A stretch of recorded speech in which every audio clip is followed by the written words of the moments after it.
Tokyo Joshi Pro Wrestling held Tjpw Victory in Shinjuku Bolam 2 at Shinjuku Face in Tokyo on November 1st. The heated battles that unfolded in front of 277 spectators served as a major lead-up to the upcoming Korakuen Hall event on November 9. In the main event, champions Kamifuku and Uehara, Waname Overits, and International Princess Champion Ito Alice teamed up to face challengers Himari and Suzuki's bumping G-Leaders and Takashio.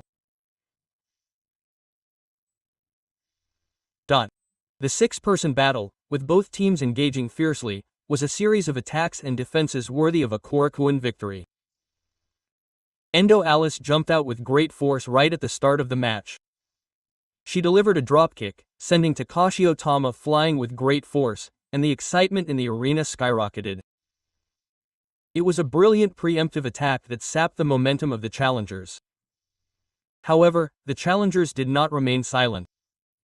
Suzuki Shino cornered Uehara Kazunao and delivered a skewer-style dropkick. The three of them continued to unleash a train of elbow attacks, overwhelming the champions. For a moment, there was even an air in the arena that the challengers might win. Uehara immediately counterattacked. He hit Suzuki with a brilliant dropkick, then a surveying elbow without a kick. The audience was immediately surprised by his speed and accuracy. Next, Takashio followed up with a series of elbows from a distance, followed by a swinging dropkick. But the count was 2. Unfortunately, it didn't work, and the arena erupted in cheers mixed with applause and cheers.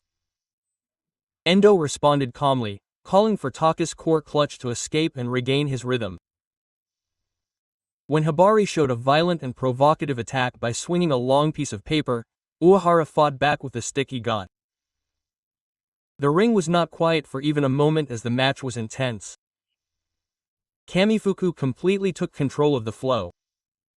He tore Suzuki down with a big boot dropkick and his familiar smash hold. The challengers fought back with a combined neckbreaker, but only got a 2 count. The atmosphere in the arena became tense. Suzuki Shino tightened Kamifuku with a sleeper hold. However, Uehara quickly cut him off. He followed up with a belly-to-belly on Uehara and then a dropkick on Kamifuku, but the champion's wall was too strong. And in the climax, Kamifuku unleashed the Ura Famasa on Suzuki. He then followed up with a growth Famasa and successfully dashed for the 3 count. As the match ended, cheers of completion erupted from the audience. Holding the microphone, Kamifuku taunted the challengers with his merciless moves. "This is launch. We have a title match next at Paradise, but you can't see any signs of that at all. You guys win. I'd like to see you again after you've leveled up even more." The entire arena could hear those words, and the fans reacted with a mixture of laughter and surprise. Uehara Wakana did not hide her strong rivalry with her peers. "But I still don't want to lose to my 2 contemporaries. I've fought for this belt before, but I think I'm 1 step ahead of the 23-year-old group with this belt. That's why I won't give this belt up." The audience gave a big round of applause for that straightforward declaration. Endo Alice said coolly, "Shioki, you're relaxed. I'm looking forward to Korakuen." Her relaxed smile was as if she was sure of victory even before the match. As the winners were leaving the ring, Kamifuku shouted one last thing, telling them to go home, which made the audience laugh. Immediately after that, in the ring, it was really painful. The expression on Midori Suzuki's face as he panicked captured the hearts of the fans. Backstage, the 3 champions looked back on the match. "Kamifuku won against Shino, but we didn't show any teamwork at all. And then he attacked me, so I thought I could easily beat Shino, but I ended up breaking down and it's frustrating.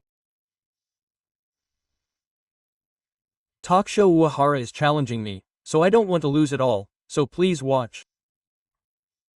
He showed his scars on his back and showed them to show his investment, saying, "Aren't the scars on your back bad?" At first, Tendo thought he lacked confidence, but as he fought, he could really feel his strong feelings, and then the three of them pretended to cry and showed their transformation, instantly turning the tension in the venue into laughter. On the other hand, the defeated challengers were by no means discouraged. Here he was frustrated. He was told things like, "weakling long-legged," and something over the microphone, but he couldn't say anything back. With only a week left, he had to shift gears from here. But honestly, he could do it. He burned his investment, saying that he still had to win. Suzuki Shino was frustrated. But he said he wanted to meet him when he had grown even more. It was his first time in a title match, but he knew that he absolutely couldn't lose here. There was still a week left. People can grow in a week. He spoke with determination, holding back tears, saying, "I will definitely win the belt in paradise." Takashi Otsuki really felt that Alice was the champion and was challenging me, and I was really happy that she was addressing me that way. But now that I've been able to do this, I'll try even harder. I've been thinking even more about next week, so I'll do my best, she concluded with a smile. After the preliminary matches, the relationship between the two teams has grown stronger. A serious match with pride for both teams awaits in the main event. The tournament was packed with highlights from the beginning. The first match was a singles match between Karima and Section 7. 6 minutes and 3 seconds. Karima won with a spinebuster followed by a single-handed hit.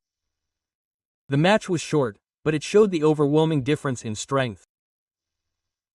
The second match was between Hyper Misao and Toriba Mika and versus Raku and Konatsuren. Mia won with a chicken-winging facelock in 8 minutes and 52 seconds. The veteran's skillful match management shone through.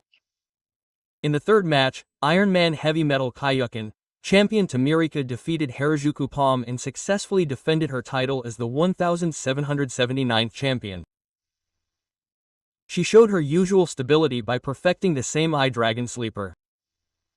In the fourth match, J-Rod overwhelmed Kira Summer in 3 minutes and 58 seconds.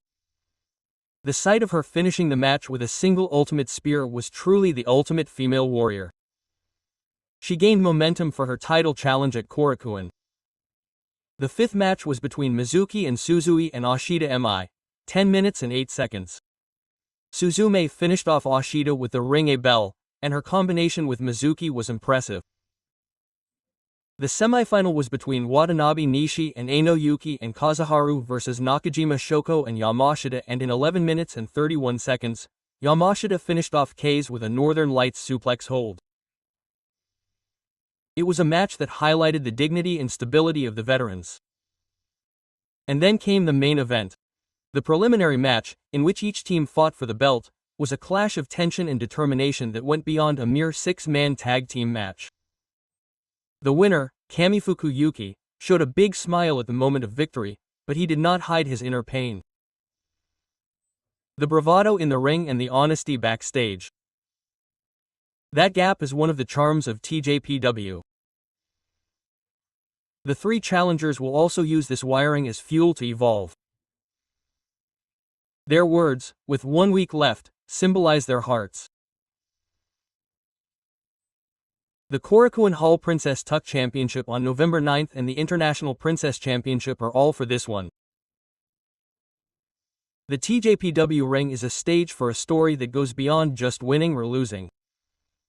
The words, tears, and smiles of each and every wrestler standing here will weave the next drama.